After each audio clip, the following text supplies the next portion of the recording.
আমরা তো সবাই জানি জুনিয়র সাকিবের টুনটুনি শিখে নিয়ে গেছে।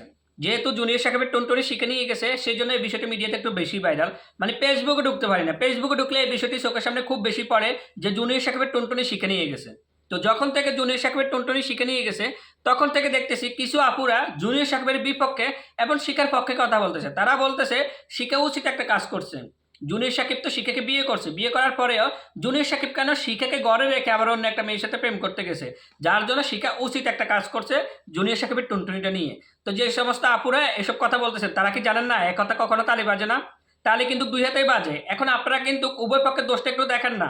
আপনারা কেন শুধু জুনিয়র সাকিবের দোষটাই দেখতেছেন? হ্যাঁ, জুনিয়র সাকিবের দোষ আছে, আমি বলবো না জুনিয়র সাকিব যে ভালো। যদি জুনিয়র সাকিব ভালোই হতো তাহলে সে কখনো নিজেও গাঁজা খাইতো না, আবার একটা গাঁজাখোর মেয়েকে বিয়ে করতো না টাকার লোভে। এখানে কিন্তু জুনিয়র সাকিবের দোষ আছে, আমি বলবো না জুনিয়র সাকিব যে ভালো। আবার শিখারও কিন্তু দোষ আছে, শিখা যে ভালো সেটাও বলিয়েন না। কারণ শিখা যদি ভালোই হতো তাহলে শিখাকে রেখে জুনিয়র সাকিব যখন একবারের জায়গায় দুইবার চলে যেতেছে, শিখাকে বিয়ে করার পর জুনিয়র সাকিব কিন্তু অনেক পস্তাইছে। শিখাকে বিয়ে করার পর জুনিয়র সাকিব কিন্তু তার ভুলটা বুঝতে পারছে। ভুলটা বুঝার পর সে কিন্তু শিখাকে রেখে চলে গেছে। তারপরেও শিখা কেন তাকে বারবার নিয়ে আসতেছে, তার সাথে জোর করে সংসার করতে চাইতেছে। একটা জিনিস খেয়াল রাখেন, জোর করে তো কারোর সাথে সংসার করা যায় না, কিন্তু শিক্ষা জুনিয়র সাকিবের সাথে জোর করে সংসার করতে চাইতেছে। তারপরেও জুনিয়র সাকিব শেষ পর্যন্ত টুনটুনিটা নিয়ে গেছে। আর আপনারা বলতেছেন যে শিক্ষা উচিত একটা কাজ করছে। কেন বাংলাদেশে অনেক কাপুরে তো আছে যে জামাইকে ঘরের মধ্যে রেখে আবার অন্য একটা ছেলের সাথে পরকীয়া করে চলে যায়, আসে না? আমি সব আপুদের ক্ষেত্রে বলবো না, কিছু আপুরা তো আছে যে জামাইকে ঘরের মধ্যে রেখে অন্য একটা ছেলের সাথে পরকীয়া করে চলে যায়, তখন তো আপনারা কিছু বলেন না। কই এখন একটা ছেলের ক্ষেত্রে হয়েছে বলে আপনারা এখন বলতেছেন যে শিখা উচিত একটা কাজ করছে, জুনিয়র সাকিবের উচিত হয় না এরকম কাজ করাটা। বাংলাদেশে যখন যে সমস্ত আপুরা ভাইয়াদেরকে রেখে চলে যায় তখন তো আপনারা বলেন না, তখন তো কোনো ভাইয়েরা আপুদের ক্ষেত্রে এরকম একটা কাজ করে নাই। এখন জুনিয়র সাকিব গেছে অন্য একটা মেয়ের সাথে প্রেম করছে, সে শিখাকে নিয়ে সুখী না, তার জন্য সে অন্য একটা মেয়ের সাথে প্রেম করে সুখী হতে চাইতেছে, কিন্তু সেখানেও শিখে বাধা দিতেছে।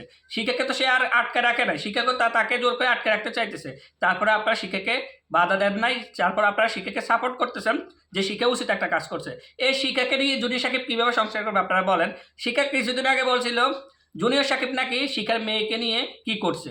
তাহলে একটা জিনিস খেয়াল করেন, যে মা নিজের মেয়ের ক্ষেত্রে নিজের স্বামীকে নিয়ে এ সমস্ত কথা বলে, সেই জামাইয়ের কি কোনো ইয়ে থাকে যে ওই বইকে নিয়ে সংসার করার? ওই জামাইকে ছোট করে আর তারপরে আবার নিজের ওই জামাইকে নিয়ে সংসার করতে চায়। নিজের মেয়েকে ছোট করছে, নিজের জামাইকে ছোট করছে মিডিয়ার সামনে এসে, যে নিজের মেয়ের সাথে নাকি জুনিয়র সাকিব কি করছে। তারপরে আবার সেই জামাইকে নিয়ে সংসার করতেছে। একটা জিনিস খেয়াল রাখেন, তাহলে কি এখানে শিখার কোনো দোষ নাই? এখন আপনারা বলতেছেন শিখা একটা উচিত কাজ করছে। শিখা যে জুনিয়র সাকিব যে ভালো সেটা আমি বলবো না, জুনিয়র সাকিবের দোষ আছে এটা আমি বলছি। কারণ ভালো হলে সে কখনো টাকা লোভী মেয়ে টাকা লোভ করতো না। টাকা লোভ করার কারণে তো আজকে এর এই দশা। যদি এই টাকা লোভ না করতো তাহলে তো এই দশা হতো না। শেষ পর্যন্ত সে তার মহামূল্যবান জিনিসটাই হারাইছে।